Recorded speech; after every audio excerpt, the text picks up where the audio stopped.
Բարև ձեզ,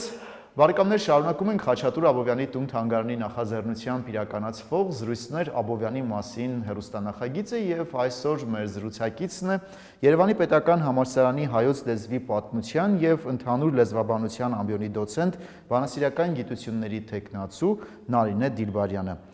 Բարև ձեզ եւ այսօր մեր զրույցների հերթական շարքում հասել ենք այն կետին, որ պետք է ուսումնասիրենք մի Առաջին անգամ ներկայացվող նյութ այն է Խաչատուր Աբովյանի գրափարագիր ժառանգության լեզվաբանասիրական քննությունը, որը ձեր կողմից է իրականացվել, ինչ է այն իրենից ներկայացնում։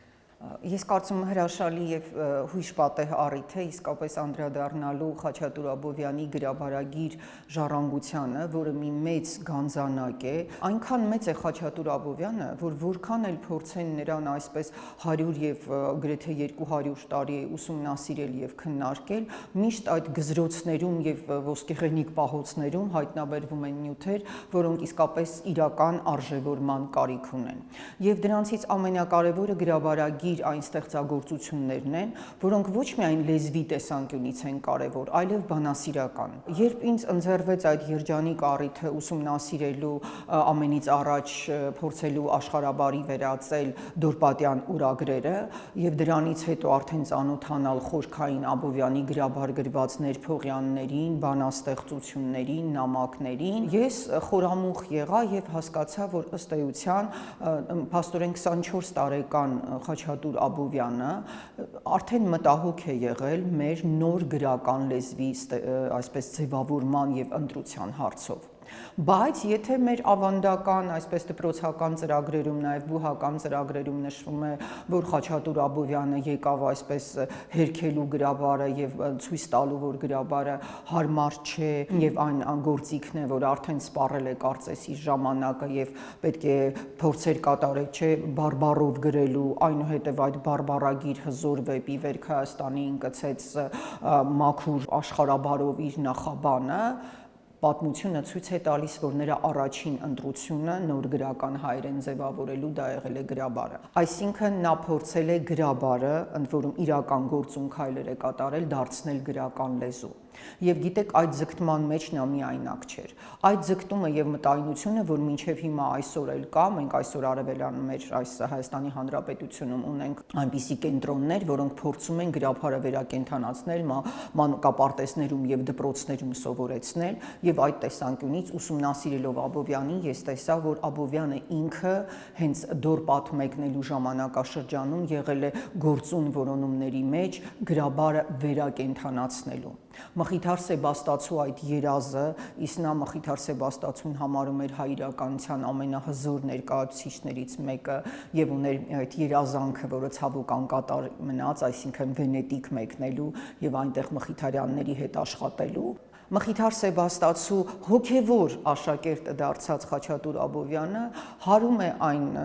մեր մտավորականության հոսանքին, որը գրաբարի վերակենդանացումն էր պատկերացնում։ Ես ես ասեմ, բոլորովին էլ դա այսպես հրաշային գաղափար չէր, մենք ունենք հрьяաների օրինակը, որոնք վերակենդանացրին իրենց այսպես կորուսյալ լեզուն, եւ ահա Դորպատ մեկնող Խաչատուր Աբովյանը հասկանում է, որ գրաբարը պետք է վերափոխվի։ Այս գաղափարն է ընկած ամբողջ նրա Դորպատյան ուրագրերի գրաբարով շարադրանքի մեջ։ Այնինչ թյուրիմացաբար մեր գրականության ինստիտուտի այդ հատորներում այս Դորպատյան ուրագրերի նախաբանում գրված է, թե այն այսպես սխալագիր է, մշակումների չի ենթարկվել եւ այդ գրաբարը ուսումնասիրողների կողմից հպանցիկ եւ թռուցիկ արժանացել է այն գնահատման, թե նա գրաբարից շատ հեռու է այդ տեքստը եւ այնտեղ կան բազմաթիվ սխալներ, չմշակված է եւ անհասկանալի է։ Իրականում որպես գրաբարի մասնագետ կարդալով Դորպատյան ուրագրերը, ես տեսնում եմ, որ Խաչատուր Աբովյանը միտումնավոր է փոփոխել գրաբարը։ Նա գրաբարի բառապաշարում մտցրել է այսպես նոր բառեր, ինչու, որպիսի վերակենդանացնի այն, փոխել քերականական կառույցները եւ այդ ընթացքում, գիտեք, հարստացումը կատարվել է առաջինը բարբառների հաշվին։ Ինքը Աբովյանը ունենալով այսպես մեր արևելյան բարբառների մեծ իմացություն, խորքային եւ դա ոչ միայն քանաքեռի բարբառներ, ապացուցված է, որ նա ունեցել է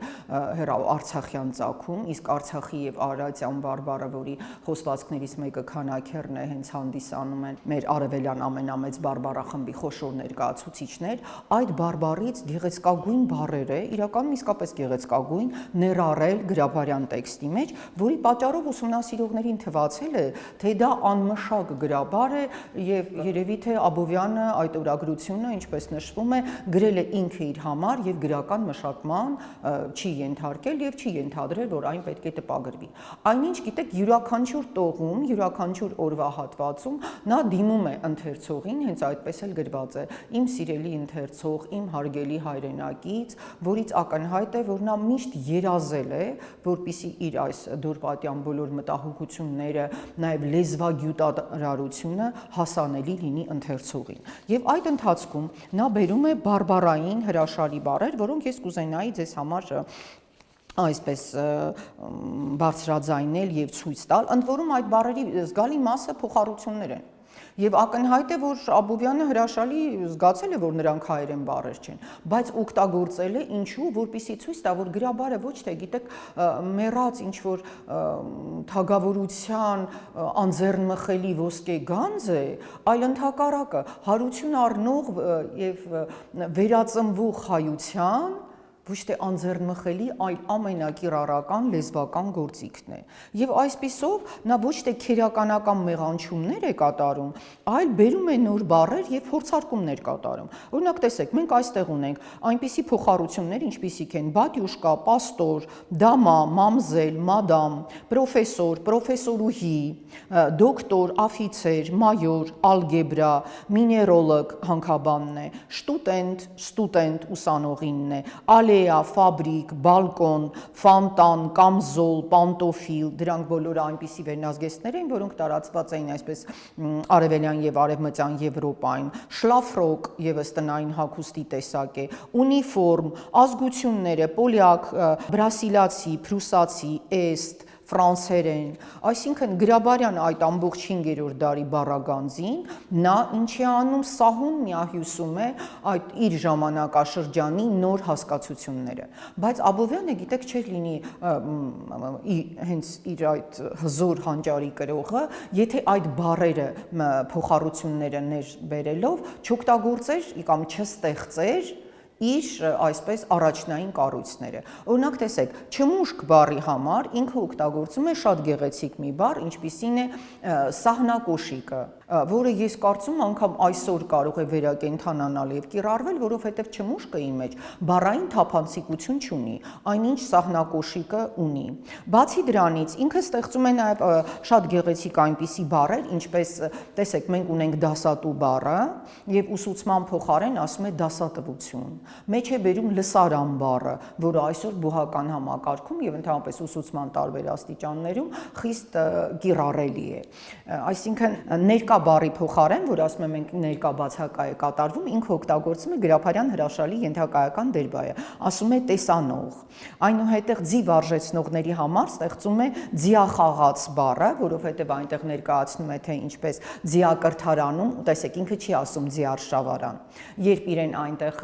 Տիկին մադամ Էշհոլցը հրավիրում է ձիարշավարան, ինքը այդ վայրը կոչում է ձիակրթարան, այսինքն այնտեղը, որտեղ կրթում են ձիերին, եւ ձի կրթողներին, նրանք ովքեր արդեն այսպես արտեստիկ բարձրագույն վարպետության էին հասնում, անվանում է ձիախաղացներ, եւ նաեւ գրում, թե որքան լավ կլինի, որպիսի մենք եւս Հայաստանում, որտեղ ձիեր շատ կան, ձիերի այսպես պաշտամունք կա, հիմնենք մեր ձիակրթարանները, ձիերին էլ կրթենք եւ ունենանք հայ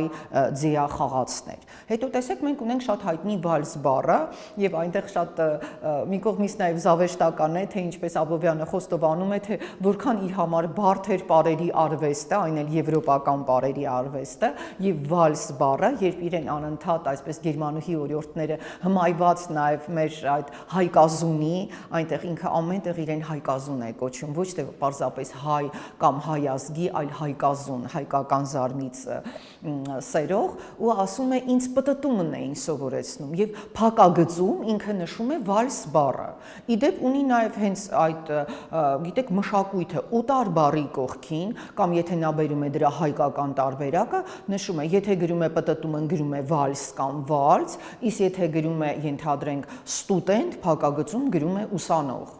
Այսինքն այս երկի միջոցով ինքը նաև փորձում էր ճշտել, թե լեզվական մրցակցության մեջ որ բառը ավելի ընկալելի կլինի, կամ եթե հայերեն բառը նոր է, ապա ընթերցողը անպայման պետք է իմանա եւ ասում է պտտումը այսպես ոչ իմն է, բայց օրիորդներ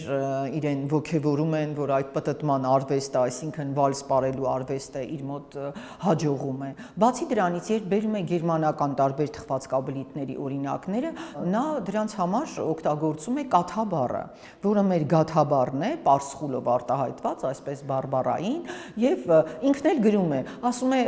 օտարանունների փոխարեն կասեմ կաթա, եւ դու ընթերցող կհասկանաս, որ խոսքը գնում այնպիսի թխվածքաբլիթի մասին, որը խորիզ ունի, այսինքն որը ներսում ինչ-որ լցոն ունի։ Եվ գիտեք, հետո գրում է հայերեն բաղադրատոմս ամբողջ այդ գերմանական գաթաների, թե ինչպես յուղը, շաքարավազը, մեղրը շատ հաճախ նաև նորարարություններ կատարում եւ ներառում դրանք,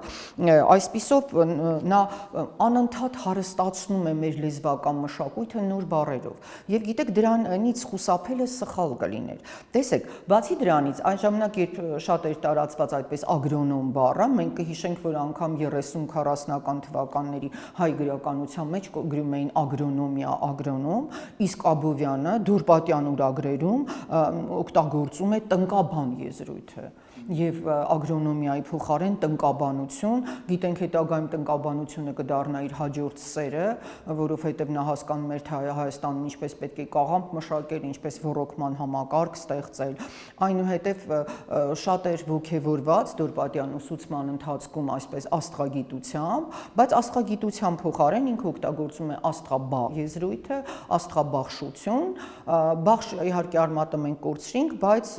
աստրոնոմը հաստատապես փոխարինեցինք աստղագետով։ Շատ նկատելի է մի իրողություն, որ եթե 30-31 թվականների այսպես իրադարձությունները Դուրպատյան օրագրերում շարադրելիս ինքը սկզբից բերում է օտար բառը, օրինակ գրում է ալգեբրա, փակագծում թվաբանություն, ապա հետո սահուն անցում է կատարում թվաբանության եւ ալգեբրան հետո կամ փակագծում է կամ այլևս չի վկայվում։ Այսինքն Աբովյանը համոզված էր, որ այս իր օրագրությունը անպայման ընթերցվելու է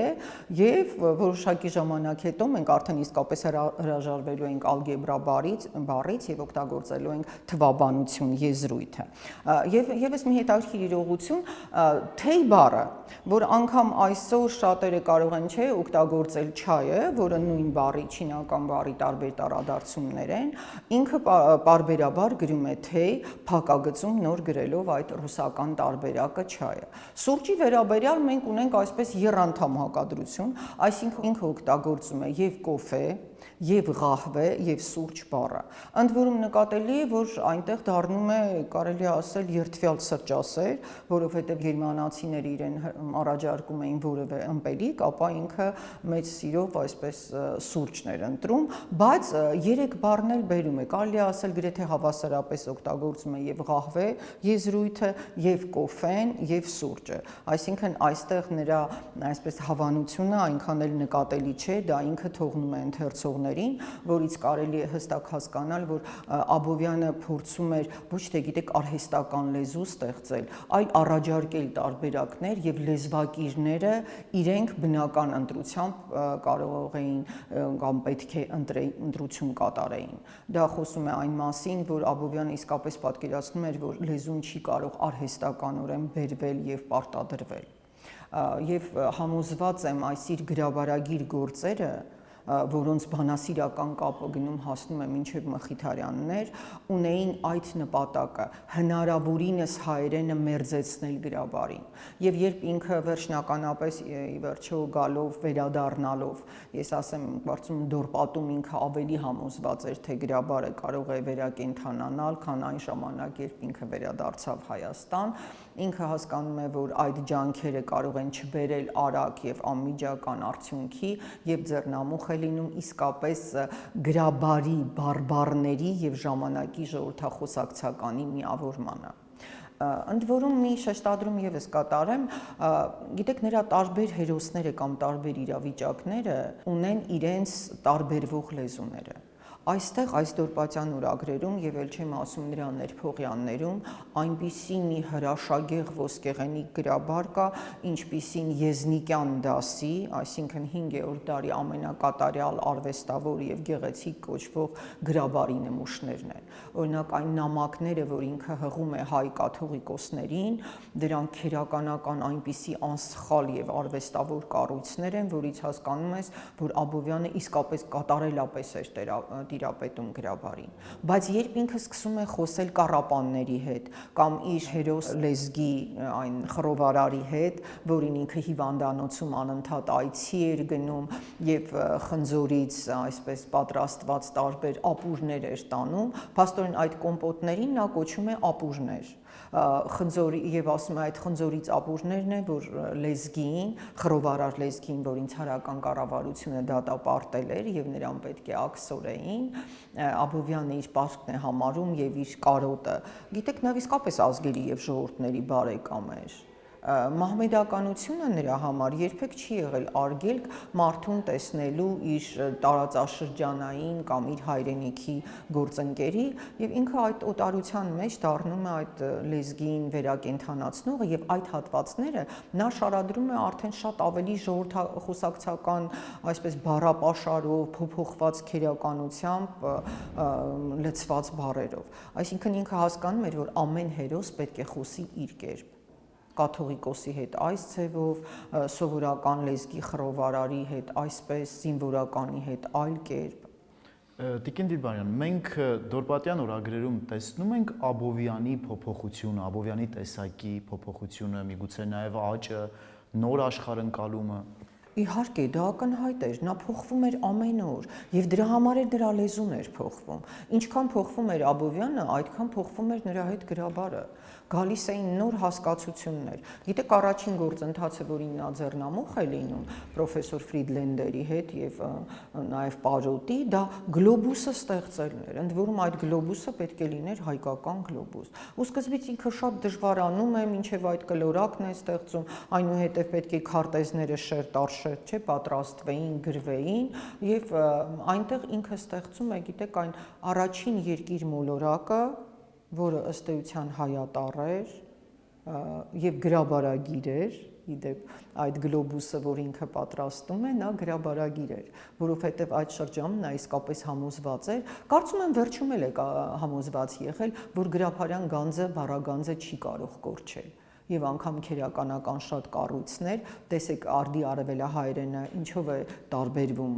արևմտահայերենից, ինքը առավել մոտ է գրաբարին եւ մեր բաղաձայնական համակարգը, որը եռաստիճան է եւ այսպես բառապաշարը, քերականական շատ կառույցներ իսկապես գալիս են գրաբարից եւ Աբովյանը մեկն էր այն հզոր եւ նշանավոր գործիչների, որը հասկանում էր, որ անցյալի հերքումը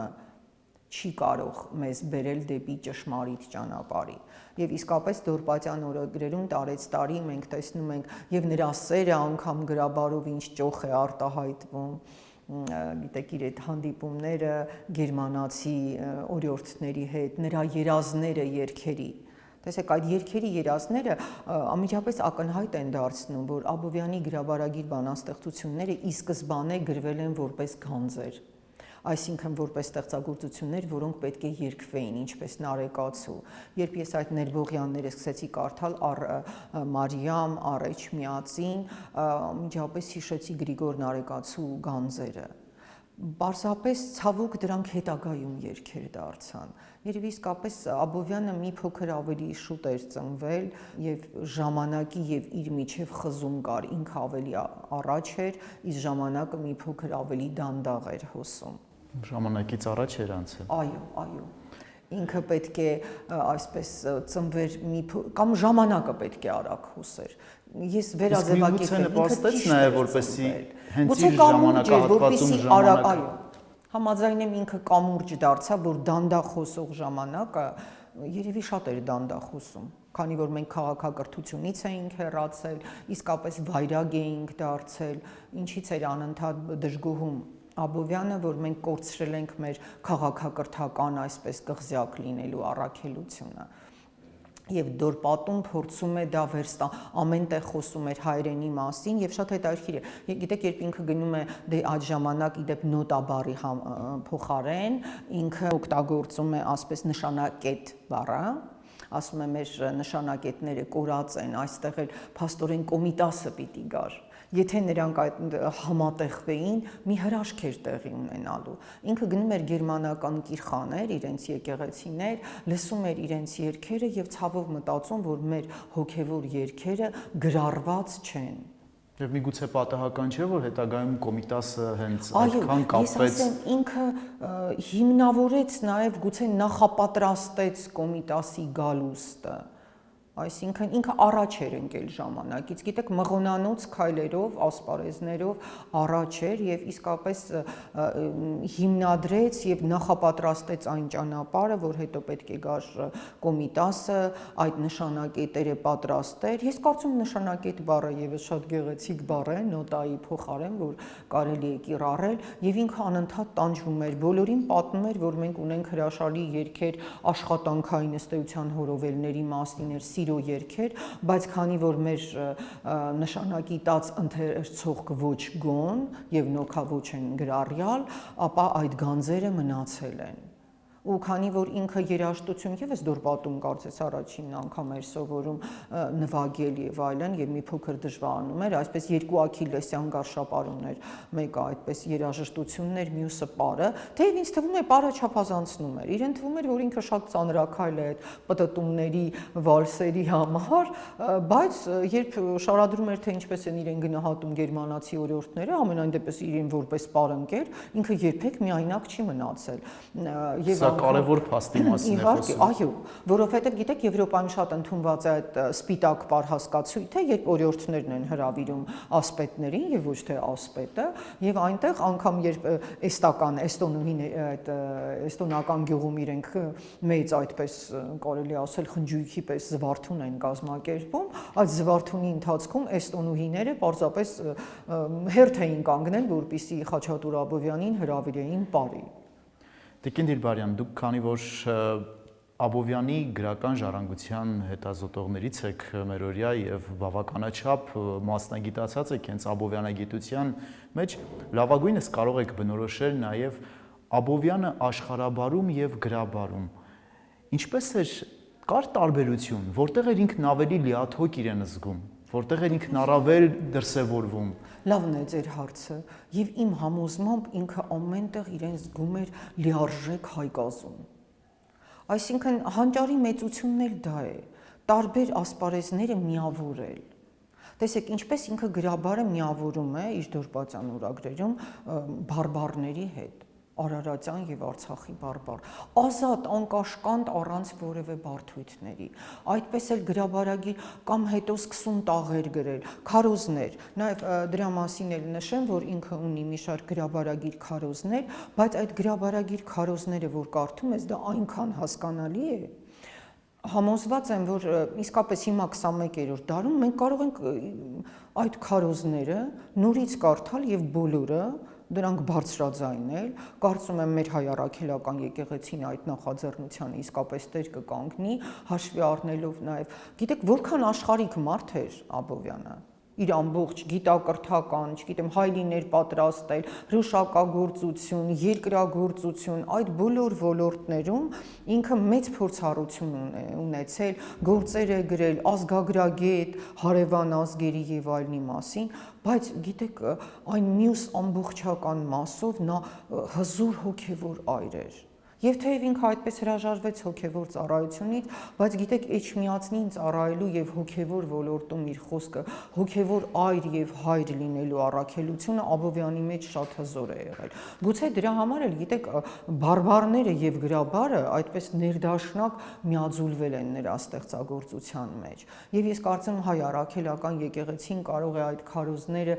վերակենդանացնել, դրանք ոչ միայն տպագրել, հնչեցնել, որովհետեւ դրանք այսօր էլ շատ արդիական են։ Դրանք այդ հայ մարդու առջև կանգնած հիմնական խնդիրներն են, այն դեպի լիառը մասի ստանող ճանապարհն է։ որ Չարենցը ձևակերպեց, բայց որով Աբովյանը անընդհատ անցել է եւ նրա երազանքն ու հաղթանակը այդ բարձրանալ Մասիսի գագաթին, հետո պայքարել այն խավար չտին եւ ըստ էության չհոգեվորական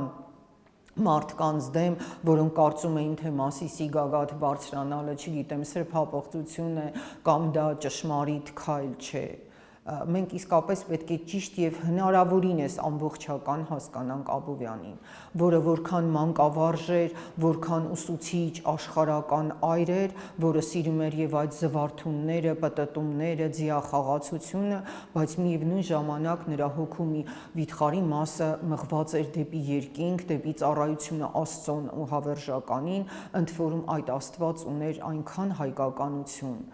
ինքը այն Հիսուսն էր, որը հայաստանյաց Հիսուսն էր, մեր այդ ամբողջ ազգի ճակատագիրը շատ զրույցներում, հատկապես պրոֆեսոր Ֆլիդրենների հետ, ինքը ցույց է տալիս, որ հայ ժողովուրդը որքան է Գողգոթայի բարձրացել Հիսուսի պես հենց այդ հավատքի համար, եւ մենք հարգանքի տուրք ունենք մատուցելու։ Ուրախությամբ պետք է նշեմ, որ որոշ նրա գրաբարագիր տաղերը այսպես արդեն լույս են ընծայվել Խաչատուր Աբովյանի տուն-թանգարանի նվիրյալ աշխատողների ջանքերով եւ այդ ոլորտում նաեւ Արևիկ Ստամբոլցյանի դերն է շատ զգալի։ Ես կարծում եմ մենք բոլորս այդպես աբովյանասերներով պետք է մերձենանք նաեւ հենց այդ գրաբարագիր ժառանգությանը, որովհետեւ այնտեղ եւս թաքնված է Աբովյանի էության մի վիթխարի մասը, նրան պետք է հասկանալ ամբողջական։ Նա գիտեք միաշերտ գրող չէ, այդ մի էջի ետևում կա մեկ այլ էջ, այդ մի տեքստի ներսում կա այլ, Աբովյանը եթե ժամանակակից գրական եզրույթով ասենք մետատեքստեր, այսինքն մի վիթխարի տեքստեր, որի ներսում այնքան ծածկագրված բաներ կան, եւ զուր չէ գիտեք, որ Չարենցը, որ ինքը այդ գաղտնագրության ծածկագրության վարպետներից մեկն էր, այդպես պաշտել է Աբովյանին, որովհետև նրա ուղերձներում էլ թվում է, թե կարդում ես, հասկանում ես, վերլուծում ես, բայց այնտեղ կան այլ գաղտնագրված ուղերձներ եւ դրանցից մեկը մեր հին ավանդներին, որի մեջ նաեւ գրաբարն է, հարազատ լինելն է եւ ընդհանրապես հայության միավորումը, որովհետեւ տեսեք Մխիթարյանները կաթոլիկ հայեր էին, չէ, բայց Աբովյանը նաեւ համոզված էր, որ մեզ այդ փոքր ուղղությունները իրականում այն վիթխարի հայկականության մեջ դրանք փոքրիկ աննշան տարբերություններ էին, չպետք է մենք մեկուսանանք իրարից։ Հիմա որ գիտենք համաեկեղեցական այդ էկումենիկ շարժումը տարածվում է, բայց Աբովյանը այն ժամանակներում այո էջմիածնում հենց այդ էկումենական, այսինքն համաեկեղեցական շարժման ջատագովներից է եղել, որովհետև Հիսուսին հավատացողները բոլորը եւ ընդհանրապես բոլոր հայերը անկախ այդ փոքր ուղություններից դավանաբանական իրենք ամենտեղ հայկականության լույսն են բերել եւ նաեւ քրիստոնեական արժեքները ամրակայել, որոնք եղել են հայկական, ինչպես Աբովյանն է գրում։ Եվ նաև այնտեղ նամակներ կան, որտեղ ինքը գտել էր իրեն ավելի ճիշտ գտել էին գերմանացի հետազոտողներ, որոնք գրաբարյան մատյանների մասին էին լսել, որոնք միակ պահպանված են, թարգմանական, այսինքն հույն հայտնի փիլիսոփաների շատ գործեր, ինչպես նաև ասորի դավանաբանների, բնօրինակներով չէին պահպանվել էին միայն գրաբար բնագրերով։ Եվ տեսեք, մեզ մոտ Մաշտոցյան մատենադարանի հիմնադրումը, որը սկզբից Էջմիածինը կատարեց, հետո Հայաստանի երկրորդ խորհրդային հանրապետությունը, Աբովյանը այն ժամանակ, գիտեք, ակամայից դառնում է, իսկ իմ կարծիքով ենթագիտակցություններ նրան ուղղորդում, այդ մատյանների հավաքողը։ Ինքը սկսում է նամակներ գրել հայ կաթողիկոսներին, վանահայրերին, ասում է գտեք ցանկեր ինձ ուղարկեք, թե դուք ինչ մատյաններ ունեք ձեռագիր, որովհետև այստեղ Եվրոպայում դրանք ուսումնասիրելու կարոտ ունեն եւ աշխարհը փաստորեն իրենց հայտնագործելու է այդ գրաբարյան թարգմանական բնագրերի միջոցով։ Ուրեմն տեսեք դեռ որքան ոլորտներ կան, որ մենք պետք է բացահայտենք Աբովյանին։